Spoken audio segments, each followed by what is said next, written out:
Rapport mondial des Nations Unies sur la mise en valeur des ressources en eau 2021. La valeur de l'eau. Résumé. Perspectives, défis et opportunités. L'état actuel des ressources en eau montre la nécessité d'améliorer la gestion de ces ressources. En effet, si l'on veut parvenir à une gestion durable et équitable des ressources en eau et atteindre les objectifs de développement durable ODD du Programme de développement durable à l'horizon 2030 des Nations Unies, il est essentiel de reconnaître, de mesurer et d'exprimer la valeur de l'eau, ainsi que d'en tenir compte dans les prises de décision. Contrôler la manière dont est établie la valeur de l'eau, c'est aussi contrôler son utilisation. En matière de gouvernance des ressources en eau, le pouvoir et l'équité reposent essentiellement sur les valeurs que l'on attribue à l'eau. Ne pas attribuer assez de valeur à l'eau dans tous ses emplois constitue une cause majeure, voire un symptôme, de la négligence politique vis-à-vis de l'eau et de la mauvaise gestion de celle-ci. Ainsi, il arrive très souvent que la valeur de l'eau, ou l'ensemble complet de ses multiples valeurs, ne soit pas pleinement pris en compte dans les processus décisionnels. Bien que le mot « valeur » et le processus d'évaluation soient clairement définis, ce que recouvre précisément le terme de valeur aux yeux des différents groupes d'utilisateurs et de parties prenantes fait l'objet d'avis et de points de vue divergents. En outre, il existe différentes méthodes pour calculer la valeur et différents critères de mesure pour l'exprimer. La manière d'évaluer la valeur de l'eau varie non seulement d'un groupe de parties prenantes à l'autre, mais aussi au sein de chacun d'entre eux. Or, ces différences de point de vue sur la valeur de l'eau et sur les meilleures façons de la calculer et de l'exprimer, ajoutées au manque de connaissances sur la ressource elle-même, font qu'il est difficile de parvenir rapidement à des améliorations dans ce domaine. En effet, toute tentative d'établir une comparaison quantitative entre la valeur de l'eau à usage domestique, le droit fondamental à l'eau, les croyances coutumières ou religieuses liées à l'eau et la valeur du maintien des cours d'eau pour préserver la biodiversité serait vaine. Rien de tout cela ne doit être sacrifié au profit de la mise en place de méthodes d'évaluation cohérentes. Souvent utilisée pour orienter les décisions politiques, la comptabilité économique classique tend à estimer la valeur de l'eau de la même manière que la plupart des autres biens, c'est-à-dire en se basant sur le prix et les coûts de l'eau lors des transactions économiques. Cependant, dans le cas précis de l'eau, il n'existe aucune relation claire entre son prix et sa valeur. Lorsque l'eau fait l'objet d'une tarification, c'est-à-dire lorsque son utilisation est facturée aux usagers, son prix est destiné à un recouvrement des coûts et ne reflète pas la valeur fournie. Pourtant, en ce qui concerne l'évaluation, l'économie reste une science pertinente, puissante et influente, même si son application doit encore être élargie. Il faut néanmoins concilier les différentes valeurs de l'eau ainsi que trouver des compromis entre elles afin de les intégrer dans des processus de planification et de décision systématiques et inclusifs. La voie à suivre consistera donc à poursuivre, si possible, la mise au point d'approches communes en matière d'évaluation de la valeur, mais aussi à privilégier des approches améliorées permettant de comparer, de confronter et d'associer différentes valeurs, et à intégrer des conclusions justes et équitables au sein de meilleures politiques et programmes. Le présent rapport recense les méthodes et les approches actuellement appliquées aux fins de l'évaluation de la valeur de l'eau, suivant 5 axes interdépendants. L'évaluation de la valeur des sources d'eau, des ressources en eau et des écosystèmes in situ. L'évaluation de la valeur des infrastructures de stockage, de distribution, de réutilisation ou d'augmentation de l'approvisionnement en eau. L'évaluation de la valeur des services d'eau, approvisionnement en eau potable, assainissement et aspects sanitaires afférents. L'évaluation de la valeur de l'eau en tant qu'agent de la production et de l'activité socio-économique, notamment dans les domaines de l'alimentation et de l'agriculture, de l'énergie et de l'industrie, du commerce et de l'emploi. Les autres valeurs socioculturelles de l'eau, notamment ses attributs récréatifs, culturels et spirituels. Sont également présentées les expériences de différentes régions du monde, les occasions de concilier les multiples valeurs de l'eau grâce à des approches plus intégrées et holistiques de la gouvernance et des mécanismes de financement, ainsi que les possibilités d'améliorer les connaissances, la recherche et les capacités.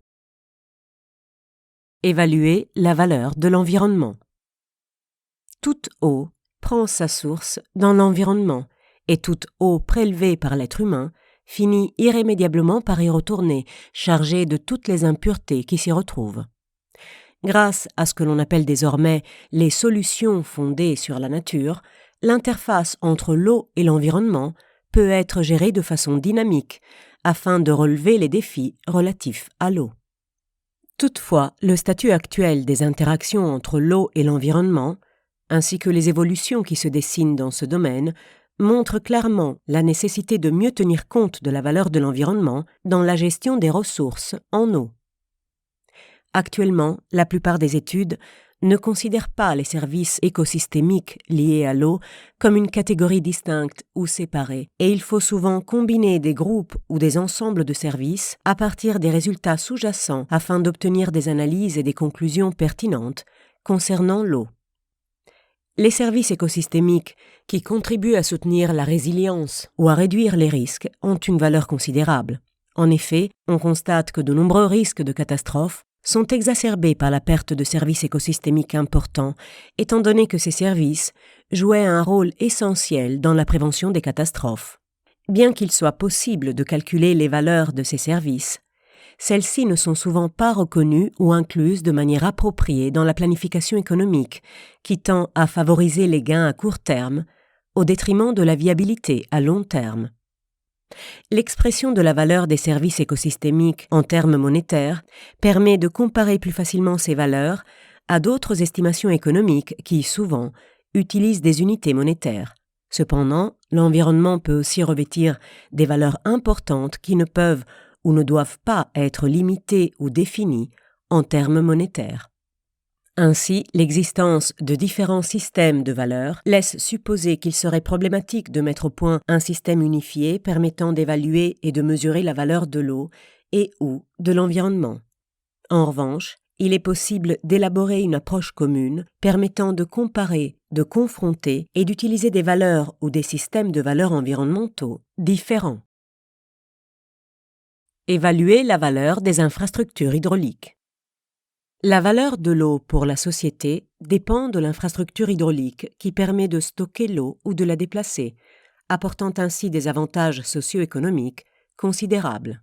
Ainsi, les pays qui ne disposent pas d'infrastructures suffisantes pour gérer l'eau connaissent un développement socio-économique restreint. Si un renforcement des infrastructures est certes indispensable, l'expérience passée montre que l'évaluation de la valeur des infrastructures hydrauliques présente de sérieuses lacunes. En dépit des larges sommes d'argent investies dans les infrastructures hydrauliques, l'évaluation des coûts et des avantages n'est ni suffisamment développée, ni suffisamment standardisée ou largement appliquée. Par conséquent, les biens sociétaux fournis ne sont souvent pas quantifiés, les bénéfices sont souvent exagérés, les coûts, en particulier les coûts externes, ne sont pas correctement comptabilisés, les options ne sont souvent pas correctement évaluées et comparées, et les données hydrologiques sont souvent réduites et obsolètes. En outre, l'évaluation de la valeur de l'infrastructure hydraulique soulève des difficultés conceptuelles et méthodologiques, notamment en ce qui concerne l'utilisation respectueuse des ressources, les valeurs indirectes et les valeurs de non-usage. La plupart des méthodes d'évaluation de la valeur des infrastructures hydrauliques privilégient une approche coût-avantage, mais les avantages ont tendance à être surestimés et les coûts sous-estimés, en particulier parce qu'ils ne sont pas tous inclus. L'une des questions les plus fondamentales qui se posent dans le cadre de cette évaluation de valeur est de savoir une valeur pour qui. En effet, les évaluations de valeur se concentrent surtout sur les bénéficiaires cibles, alors que pour d'autres parties prenantes, les bénéfices peuvent être moindres ou devenir des effets négatifs. De nombreuses approches présentent un défaut majeur. Elles se concentrent principalement sur les coûts financiers, flux de trésorerie, frais d'établissement et dépenses de fonctionnement, et sur les rendements financiers. En procédant de la sorte, elles omettent souvent les coûts indirects, en particulier les coûts sociaux et environnementaux, qui sont considérés comme des externalités. Aux fins de l'évaluation, il est essentiel d'examiner si les dépenses d'investissement importantes ainsi que les coûts d'exploitation et de maintenance, EM, sont inclus dans l'évaluation des utilisations finales. À l'heure actuelle, la facturation de l'ensemble des coûts relatifs au service de l'eau constitue l'exception plutôt que la règle. Dans de nombreux pays, seuls les coûts d'exploitation sont recouvrés en partie ou en totalité, alors que les dépenses d'investissement sont couvertes par les fonds publics.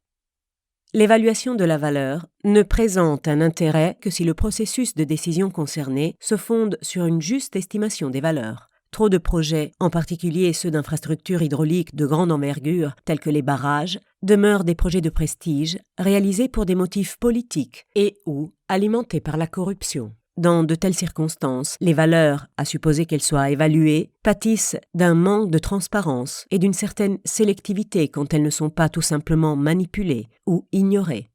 Aucune directive sur l'évaluation ne pourra résoudre ce problème. Au bout du compte, l'évaluation de la valeur de l'infrastructure hydraulique repose sur la bonne gouvernance. Tout au moins, la volonté de bien gouverner doit exister pour que de réelles évaluations puissent jouer leur rôle. Évaluer la valeur des services d'approvisionnement en eau, d'assainissement et d'hygiène. WASH. Bien souvent, le rôle de l'eau dans les foyers, les écoles, les lieux de travail et les établissements de soins de santé est négligé ou se voit attribuer une valeur comparable à celle d'autres services. L'eau répond à un besoin humain fondamental. Elle est nécessaire à l'hydratation comme à l'assainissement et l'hygiène, et elle est indispensable à la préservation de la vie et de la santé des êtres humains. L'accès à l'eau et à l'assainissement constitue un droit fondamental de la personne. De ce fait, élargir l'accès aux services WASH permet non seulement d'améliorer les possibilités d'éducation et la productivité de la main-d'œuvre, mais aussi de contribuer à une vie digne et juste. Les services WASH apportent également une valeur ajoutée indirecte sous la forme d'un environnement plus sain. On estime que pour la période 2016-2030, fournir un accès universel à l'eau potable et à l'assainissement, objectifs 6.1 et 6.2 des ODD, dans 140 pays à revenus faibles et intermédiaires, coûtera environ 1 700 milliards de dollars EU, soit 114 milliards de dollars par an. Il a également été montré que le rapport avantage-coût de ces investissements fournira un rendement positif dans la plupart des régions. Les retours sur investissement en ce qui concerne l'hygiène sont encore plus élevés car ils peuvent, dans de nombreux cas, améliorer considérablement les conditions sanitaires sans nécessiter d'infrastructures coûteuses supplémentaires. En 2020, la pandémie de la maladie à coronavirus 2019, Covid-19, a frappé de plein fouet les personnes les plus vulnérables dans le monde, dont beaucoup vivent dans des établissements informels et des bidonvilles urbains. Afin de prévenir la transmission de la Covid-19, une bonne hygiène des mains est indispensable. Or, dans le monde, plus de 3 milliards de personnes et 2 établissements de santé sur 5 ne disposent pas d'installation pour se laver les mains. L'accès aux services WASH étant essentiel à la vie et à la santé publique, les services WASH sont considérés dans de nombreux pays comme tombant sous l'autorité des gouvernements et font donc souvent l'objet de subventions, même dans les pays à revenus élevés. Toutefois, les subventions ne garantissent pas nécessairement l'accès des plus pauvres aux services de base. Ainsi, on observe que les subventions, dans le domaine de l'eau, peuvent bénéficier à des personnes qui sont déjà raccordées à des réseaux d'égouts ou d'approvisionnement en eau, des personnes qui, pour la plupart, ne sont pas pauvres. Par conséquent, les pauvres ne sont pas bénéficiaires des subventions et les fournisseurs d'eau et d'assainissement perdent les recettes tarifaires qu'ils auraient pu percevoir auprès des ménages plus riches. La valeur est alors perdue en termes de revenus pour les fournisseurs, tandis que les impacts négatifs résultant du manque d'accès aux services WASH, tels que l'absentéisme scolaire et professionnel, restent inchangés. Il importe donc de considérer l'accessibilité financière du point de vue des groupes défavorisés en fonction de leurs revenus, de leur situation géographique et des défis socio-économiques auxquels ils sont confrontés. Évaluer la valeur de l'eau pour l'alimentation et l'agriculture. L'agriculture emploie la majeure partie, 69% des ressources mondiales, en eau douce. Toutefois, l'utilisation de l'eau aux fins de la production alimentaire est remise en question au fur et à mesure que la concurrence intersectorielle pour l'eau s'intensifie et que la pénurie d'eau s'accentue. Il faut également noter que dans de nombreuses régions du monde, l'eau destinée à la production alimentaire est utilisée de manière inefficace. Cette situation entraîne une dégradation majeure de l'environnement, notamment l'épuisement des nappes aquifères, la réduction du débit des rivières, la dégradation des habitats de la faune et la pollution. De manière générale, la valeur attribuée à l'eau dans le cadre de la production alimentaire reste peu élevée par rapport à d'autres usages. Lorsque l'eau est utilisée pour l'irrigation des céréales alimentaires et du fourrage, sa valeur est généralement très faible, souvent inférieure à 0,05 $EU par mètre cube, alors qu'elle peut atteindre un niveau relativement élevé, équivalent aux valeurs attribuées à l'eau dans le cadre des usages domestiques et industriels, pour les cultures à forte valeur, comme les légumes, les fruits et les fleurs. Les estimations de la valeur de l'eau dans le cadre de la production alimentaire se basent essentiellement sur l'utilisation de l'eau quand elle apporte directement des bénéfices économiques, c'est-à-dire sa valeur pour les utilisateurs, alors que de nombreux autres avantages directs et indirects, qui peuvent être de nature économique, socioculturelle ou environnementale, ne sont pas pris en compte ou ne sont que partiellement quantifiés. Améliorer la nutrition, permettre l'adaptation au changement des modes de consommation, la création d'emplois et la résilience des moyens de subsistance, en particulier pour les petits exploitants agricoles, contribuer à la réduction de la pauvreté et à la revitalisation des économies rurales, ainsi qu'aider l'atténuation des changements climatiques et l'adaptation à ces derniers, figurent parmi ces avantages. Bien que la sécurité alimentaire que procure l'eau présente une valeur élevée, elle est rarement mesurée. Il s'agit souvent d'un impératif politique, quelles que soient les autres valeurs. Les multiples valeurs de l'eau pour la production alimentaire pourraient être maximisées grâce à la mise en œuvre de différentes stratégies de gestion, notamment améliorer la gestion de l'eau dans les zones d'agriculture pluviale, assurer une transition vers une intensification durable, permettre l'approvisionnement en eau pour l'agriculture irriguée, en particulier à partir des sources naturelles et non conventionnelles, améliorer l'efficacité de l'utilisation de l'eau, réduire la demande alimentaire et l'utilisation de l'eau qui en découle, ainsi que renforcer les connaissances et la compréhension de l'utilisation de l'eau dans la production alimentaire. Améliorer la sécurité de l'eau pour la production alimentaire, tant dans les systèmes d'agriculture pluviale que dans les systèmes d'irrigation, permet également de réduire la pauvreté et d'éliminer les inégalités entre les femmes et les hommes de manière directe et indirecte. Cette amélioration se traduit directement par des rendements plus élevés, une réduction du risque de mauvaise récolte, ainsi qu'une plus grande diversité des cultures, des salaires plus élevés grâce à de meilleures possibilités d'emploi, une stabilité de la production alimentaire et des prix qui y sont associés au niveau local. Indirectement, elle contribue à la multiplication des revenus et des emplois au-delà du secteur agricole, ainsi qu'à la réduction des migrations. Par ailleurs, la hausse et la stabilité des revenus peuvent améliorer le niveau d'éducation des femmes et renforcer leurs compétences, favorisant ainsi leur participation active à la prise de décision. Toutefois, si l'augmentation de la productivité de l'eau peut avoir des effets positifs considérables, il convient de prendre garde aux éventuels effets pervers et aux répercussions qu'elle pourrait avoir sur la réduction de la pauvreté, par exemple l'accaparement des terres et l'accroissement des inégalités. Énergie, industrie et commerce.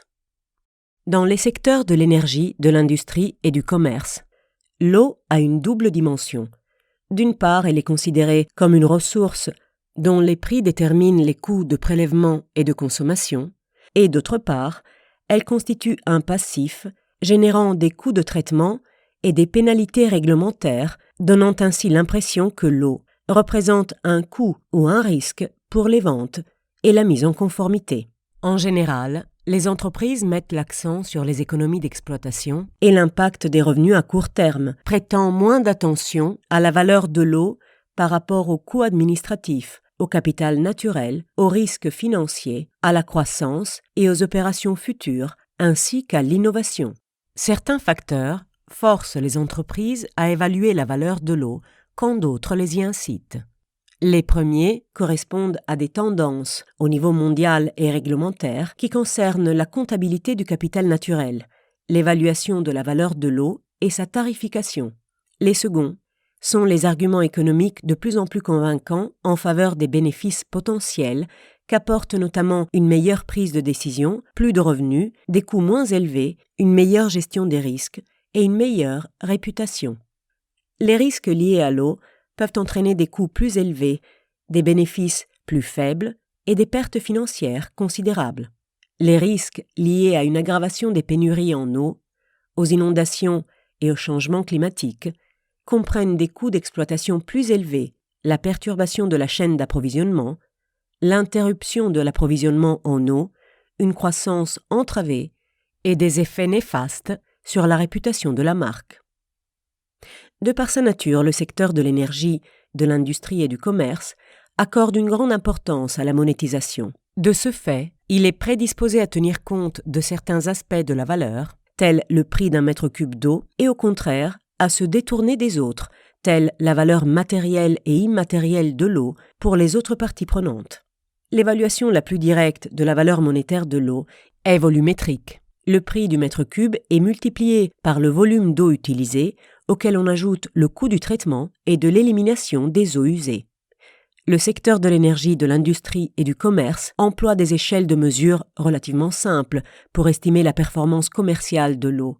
Ces critères incluent la productivité des ressources en eau, définie comme le profit, ou la valeur de la production par volume, $EU par mètre cube, l'intensité de la consommation en eau, définie comme le volume nécessaire pour produire une unité de valeur ajoutée, mètre cube par $EU, l'efficacité de la consommation en eau, définie comme la valeur ajoutée par unité de volume, $EU par mètre cube, et la variation de l'efficacité de l'utilisation des ressources en eau dans le temps, indicateur 6.4.1 des ODD.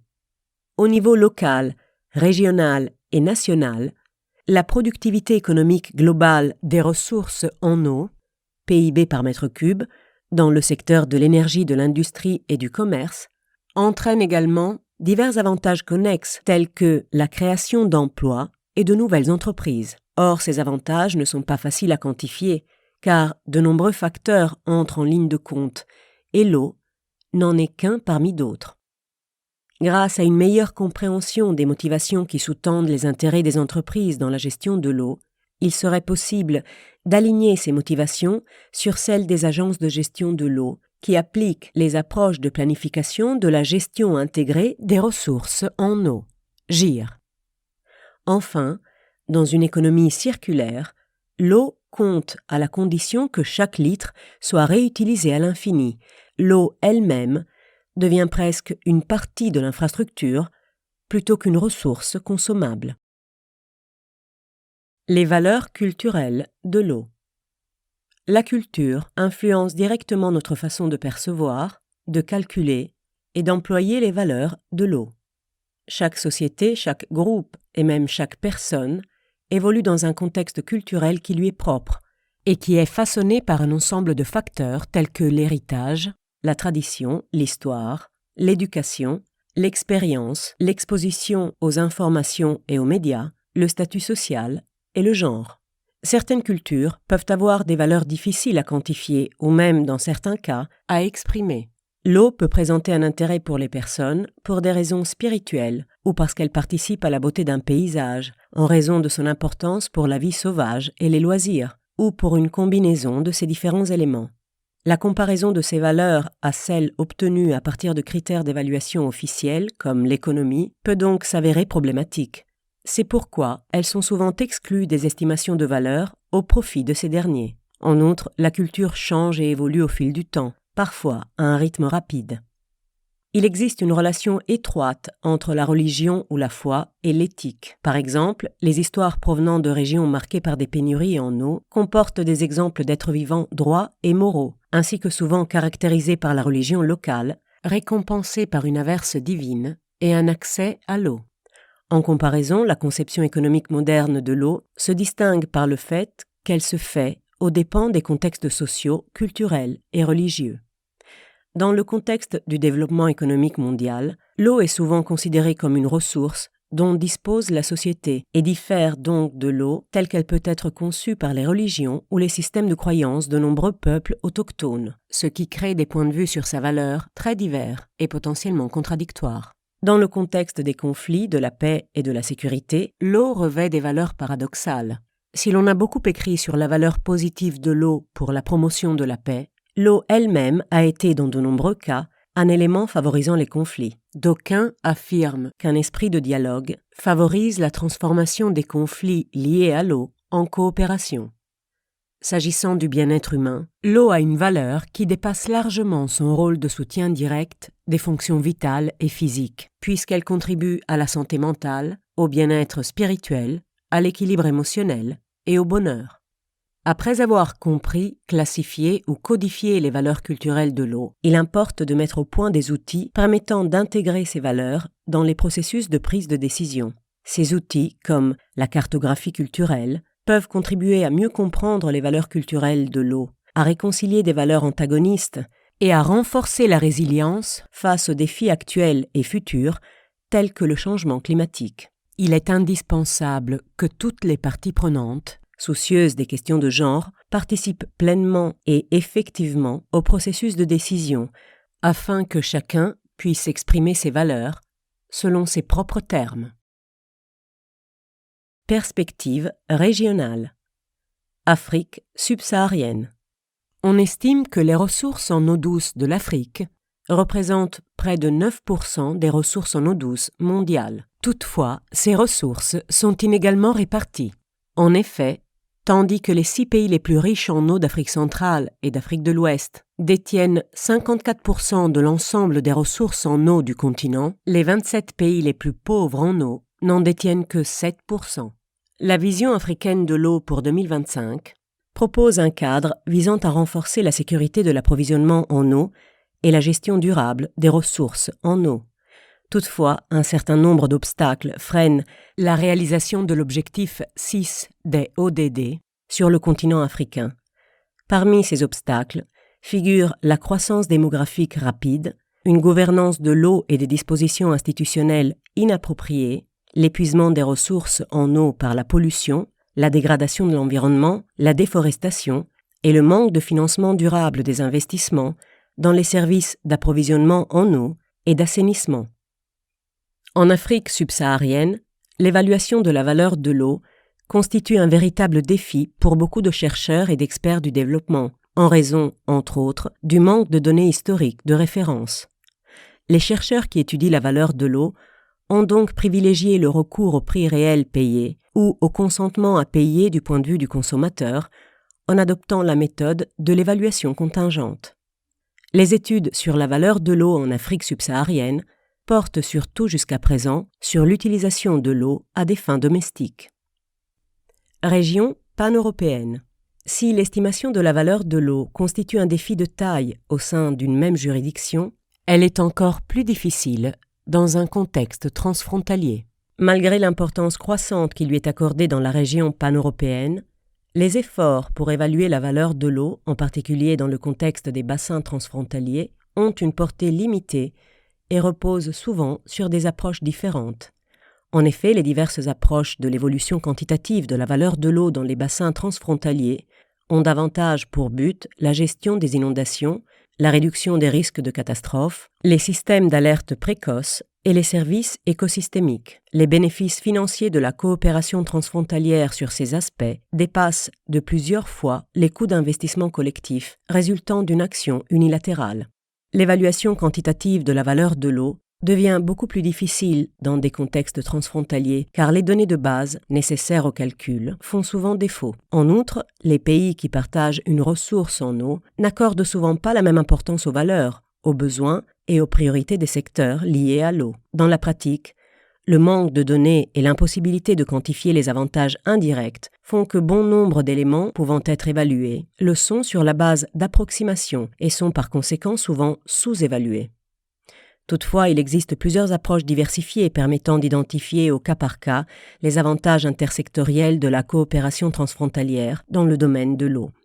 Ces avantages, une fois renforcés, peuvent contribuer à accroître de manière significative la valeur de la gestion des eaux transfrontalières en réduisant le coût économique et autres de l'inaction ou d'une coopération insuffisante dans le cas de bassins partagés. Amérique latine et Caraïbes. Dans la région, le stress hydrique a exacerbé un certain nombre de conflits. Plusieurs secteurs, notamment l'agriculture, l'hydroélectrique, les exploitations minières et même les services d'eau et d'assainissement se disputant des réserves déjà limitées. La mise en place de processus de distribution efficaces se heurte à des obstacles majeurs dus à une mauvaise réglementation, à l'absence de mesures incitatives et ou au manque d'investissement. Au bout du compte, tous ces facteurs traduisent la faible valeur que revêtent, dans une large mesure, les ressources en eau dans la région. En règle générale, les coûts d'utilisation ou d'entretien, une fois la concession ou le droit d'utilisation accordé, ne représentent qu'un montant négligeable, voire nul pour les centrales hydroélectriques, les entreprises minières ou même les agriculteurs. Parfois, ces coûts ne sont pas même pris en considération pour leur équilibre budgétaire. Dans ce cas, ils représentent alors une forme de subvention implicite qui ne reflète pas la valeur stratégique de l'eau pour les multiples processus de production et dans le contexte du changement climatique. La plupart des pays de la région n'ont pas affecté suffisamment de fonds pour faire appliquer correctement la législation en cas de pollution ou de surexploitation.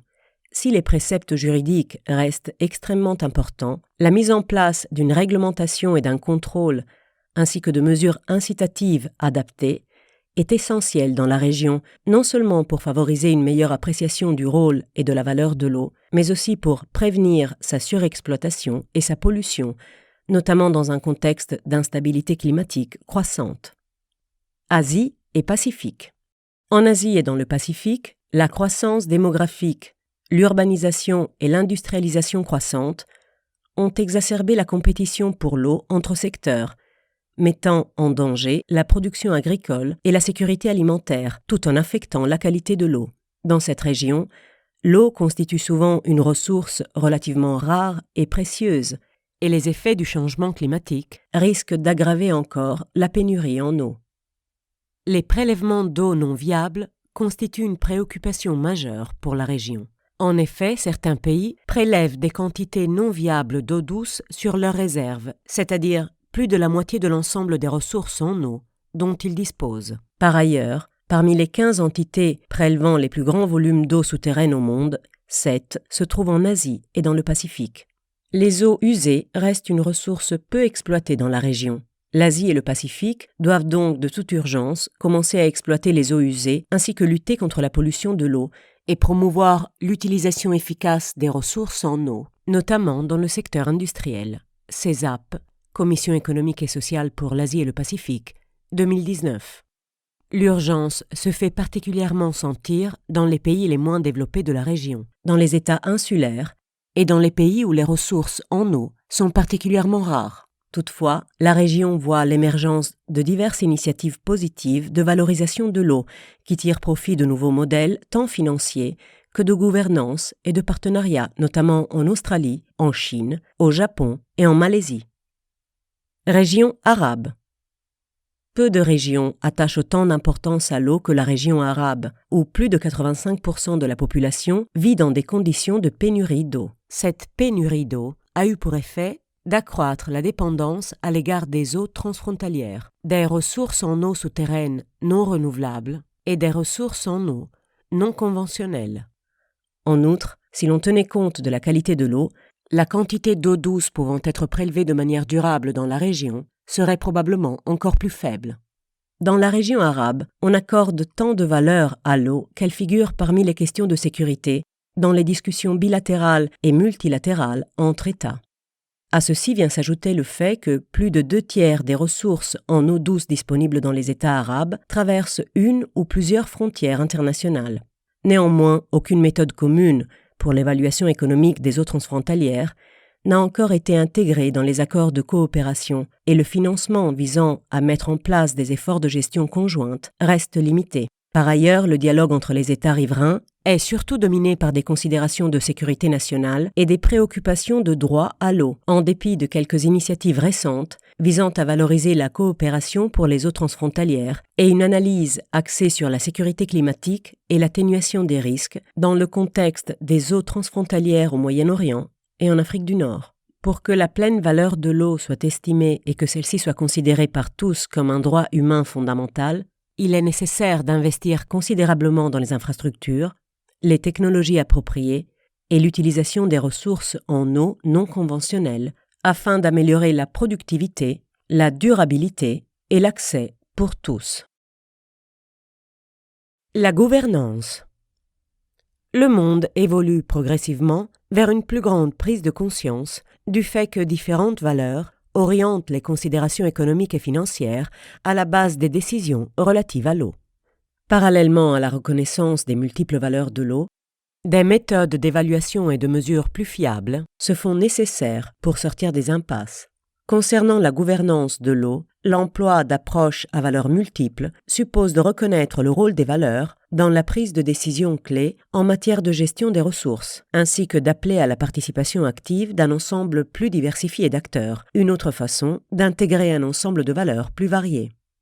De manière générale, l'intégration des valeurs intrinsèques ou relationnelles de divers groupes aux fins du renforcement des connaissances et de la légitimation des décisions relatives à la gestion de l'eau et des ressources terrestres connexes implique la participation directe de groupes ou d'intérêts qui sont souvent exclus des décisions relatives à l'eau. Cette démarche pourrait, en outre, donner plus de poids aux processus écologiques et environnementaux et recentrer les efforts sur le partage des bénéfices des ressources en eau plutôt que d'affecter des quantités d'eau à des priorités de plus grande valeur économique. La transition vers un système de gouvernance de l'eau qui reconnaisse des valeurs multiples et favorise la participation active d'un ensemble diversifié d'acteurs présente cependant plusieurs défis. Le premier a trait à la reconnaissance du fait que la gouvernance de l'eau est régie par un ensemble de valeurs tant implicites qu'explicites. Le deuxième est lié à la valeur ou l'importance d'une utilisation diversifiée de l'eau et pose des problèmes de mesure, notamment en ce qui concerne ce qui peut et ce qui doit être mesuré et par qui. Le troisième concerne le décalage que l'on observe souvent entre les processus de décision publique et les actions sur le terrain, y compris le risque que les programmes soient contrôlés selon des droits acquis. Les nations peuvent mettre en place une gouvernance à valeurs multiples en s'appuyant sur les cadres de gouvernance existants tels que la gestion intégrée des ressources en eau, GIR, qui intègre les intérêts de divers groupes de parties prenantes opérant à différents niveaux politiques et dans différents secteurs d'activité. Le plus souvent, on considère que la GIR constitue une approche transversale englobant l'eau pour les populations, l'alimentation, la nature, l'industrie et d'autres exploitations, et qu'elle vise à intégrer l'ensemble des considérations sociales, économiques et environnementales. La mise en œuvre d'une telle gouvernance passe nécessairement par l'élargissement et le renforcement des processus multipartites qui reconnaissent et concilient un ensemble complet de valeurs, notamment le partage des avantages dans la gouvernance de l'eau, ainsi que par l'intégration de valeurs écologiques et environnementales pour une gestion de l'eau résiliente au changement climatique. Financer les services d'eau. Afin de maximiser la valeur de l'eau dans les décisions d'investissement, il est indispensable d'évaluer avec soin les coûts et les avantages que fournit un projet. Pour cela, l'ensemble des bénéfices doivent être pris en considération, y compris les avantages économiques, sociaux ou environnementaux. Il convient également de prendre en considération les nombreux effets involontaires de ces investissements, qu'ils soient négatifs ou positifs. Or, la comptabilisation de ces différents avantages peut s'avérer difficile, étant donné que tous ne sont pas facilement convertibles en valeur monétaire. En effet, lorsque les avantages ne peuvent pas être monétisés, d'autres outils d'évaluation peuvent être utilisés, comme les analyses coût-efficacité, qui comparent les coûts avec les résultats non monétaires, tels que les vies sauvées, les personnes desservies ou les résultats environnementaux atteints. Comparer les avantages d'un projet à ce qui se passerait si ce projet n'était pas entrepris constitue un autre moyen essentiel pour déterminer les avantages que celui-ci apporte.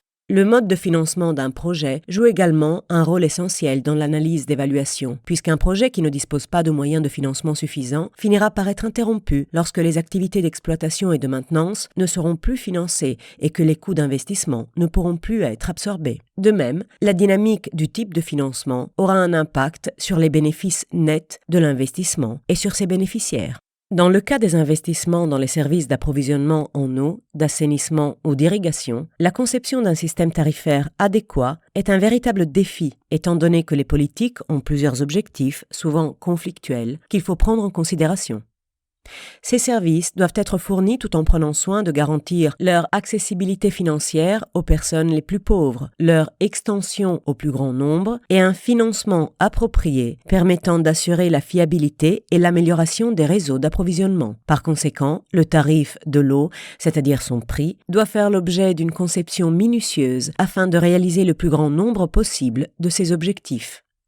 Le prix de l'eau, son coût de distribution et sa valeur ne sont pas nécessairement la même chose, le prix n'étant qu'un des outils qui permettent d'associer l'utilisation de l'eau à sa valeur. La mise en place de subventions importantes pour la fourniture de services WASH se justifie tant d'un point de vue économique que social et moral. Cependant, ces subventions sont souvent mal ciblées, de sorte qu'elles n'ont que des effets limités. De fait, des subventions WASH importantes et non ciblées peuvent même avoir des effets contre-productifs et réduire les bienfaits des services d'eau et donc la valeur des investissements WASH. Ainsi, dans les pays où l'eau courante est considérée comme très peu coûteuse ou gratuite, les pauvres n'ont souvent pas accès à l'eau ou sont mal desservis et se trouvent obligés de payer un prix beaucoup plus élevé pour l'eau que les riches. Renforcer les connaissances, la recherche et les capacités. Du fait de leur rôle essentiel dans le renforcement et le partage des connaissances, les données et les informations relatives à l'eau sont indispensables à la compréhension et la valorisation des ressources en eau. La collecte de ces données et informations peut se faire à partir de différentes sources, telles que les observations de la Terre, les réseaux de capteurs et les collectes par les citoyens, notamment grâce aux médias sociaux. Toutefois, il convient également de disposer de données et d'informations relatives aux demandes et aux utilisations sociales, économiques et environnementales des ressources en eau, afin de pouvoir dresser un tableau complet de la valeur qu'elles peuvent générer. Davantage d'efforts et d'investissements sont donc nécessaires pour alimenter la chaîne d'approvisionnement en données et en informations, de leur collecte à leur application dans différents secteurs et à différentes échelles, en passant par leur analyse et leur partage. Changer de façon inclusive et véritable la manière dont est évaluée la valeur de l'eau exige de reconnaître le rôle unique des connaissances locales et autochtones qui viennent s'ajouter aux connaissances scientifiques ou universitaires traditionnelles. Parallèlement, il convient d'encourager les sciences participatives. En effet, l'implication de représentants locaux dans la validation des données et des informations sur le terrain est primordiale.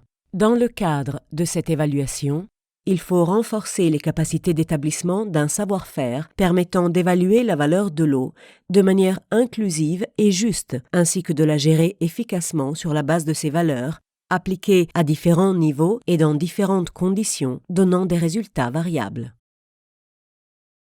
Conclusion. Contrairement à la plupart des autres ressources précieuses, il est extrêmement difficile de déterminer la véritable valeur de l'eau. De ce fait, l'importance de cette ressource vitale ne transparaît pas de façon appropriée dans l'attention politique et les investissements financiers propres à de nombreuses régions du monde. Cette situation entraîne non seulement des inégalités dans l'accès aux ressources en eau et aux services liés à l'eau, mais aussi une utilisation inefficace et non durable des ressources, ainsi qu'une dégradation des approvisionnements en eau au détriment de la réalisation de presque tous les objectifs de développement durable, comme des droits humains fondamentaux. Il faut probablement s'attendre à ce que l'intégration des différentes approches et méthodes d'évaluation de la valeur de l'eau au travers de multiples dimensions et perspectives demeure difficile. Même au sein d'un secteur spécifique d'utilisation des ressources en eau, des approches différentes peuvent conduire à des évaluations radicalement différentes. Tenter de concilier les évaluations entre secteurs devrait, en principe, encore accroître la difficulté, tout comme la prise en compte de certaines des valeurs les plus intangibles attribuées à l'eau dans différents contextes socioculturels. Bien qu'il soit possible d'atténuer ces difficultés et de standardiser les critères de mesure dans certains cas, la réalité est qu'il nous faut d'abord trouver de meilleurs moyens de reconnaître, de maintenir et de prendre en compte les différentes valeurs de l'eau. Coda. Même si celle-ci ne fait pas toujours l'unanimité, l'eau a une valeur bien réelle. Aux yeux de certains, la valeur de l'eau est inestimable, puisque toute forme de vie dépend de cette ressource et que rien ne peut la remplacer. Cette conviction trouve sans doute sa meilleure illustration dans les efforts et les investissements consentis pour trouver de l'eau extraterrestre et dans l'exaltation qu'a récemment suscité sa découverte sur la Lune et sur Mars. Malheureusement, ici, sur Terre, l'eau est trop souvent considérée comme acquise. Or, le risque de dévaloriser l'eau est beaucoup trop grand pour que l'on puisse l'ignorer. Préparé par WAP, Richard Connor. Cette publication est produite par WAP pour le compte d'ONU Eau. Illustration de la couverture par Davide Bonazzi. Droit d'auteur, UNESCO 2021. Les désignations employées dans cette publication et la présentation des données qui y figurent n'impliquent de la part de l'UNESCO aucune prise de position quant au statut juridique des pays, territoires, villes ou zones ou de leurs autorités, ni quant au tracé de leurs frontières ou limites. Les idées et opinions exprimées dans cette publication sont celles des auteurs. Elles ne reflètent pas nécessairement les points de vue de l'UNESCO et n'engagent en aucune façon l'organisation. Pour plus d'informations sur les droits et licences, voir le rapport complet sur www.unesco.org-water, WATER-WAP, WWAP. Adresse postale, Programme mondial de l'UNESCO pour l'évaluation des ressources en eau. Bureau du Programme d'évaluation mondiale de l'eau, Division des sciences de l'eau, UNESCO. 06 134 Colombella, Pérouse, Italie. Adresse mail www.ap@unesco.org. Site internet www.unesco.org-water-WAP. Nous remercions le gouvernement italien et la Regione Umbria pour le soutien financier.